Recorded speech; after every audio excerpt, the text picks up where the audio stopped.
नमस्कार आज नमस्कार। ब्रॉडकास्ट रे आमे जहाँ को अतिथि रूपे पाइछु कौशिक जेना महोदय सी होचुकी कटक एक्स कॉर्पोरेटर कटक महानगर निगम आज सर आपन को हम शो को अभिनंदन। धन्यवाद मनोज बाबू। सर मो सारा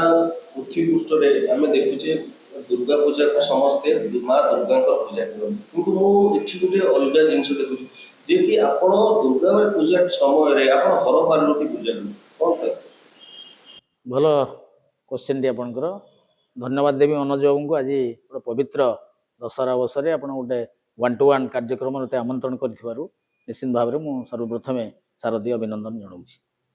मोर परिचय हूँ कौशिक जेना डाहालियाबाग हर पार्वती पूजा कमिटर मो साधारण संपादक तथा पूर्वतन कॉर्पोरेटर कटक महानगर निगम। जहाँ आप क्वेश्चन कले मत सारा भारत वर्ष विशेष भाव में ओडिशा रे कटकर परिचय दशहरा कहले कटक को बुझाए। माँकर नवरात्र पालन होता बेले जहाँ आप मत प्रश्न करिसेंती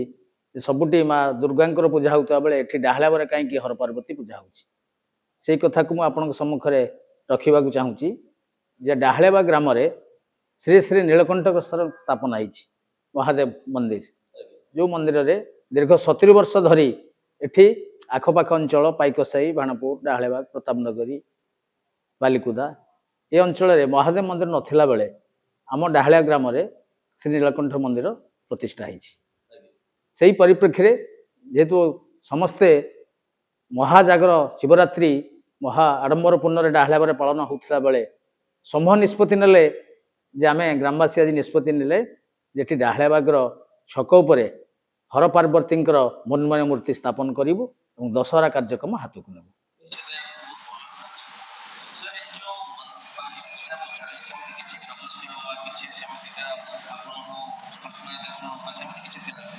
निश्चित भाव में आमर जो मैंने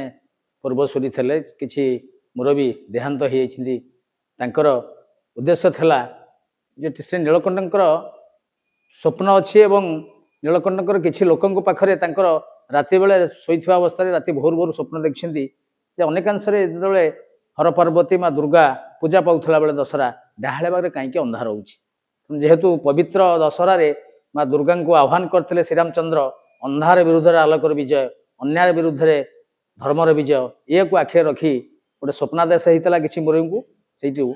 2016 आरंभ होता हर पार्वती पूजा।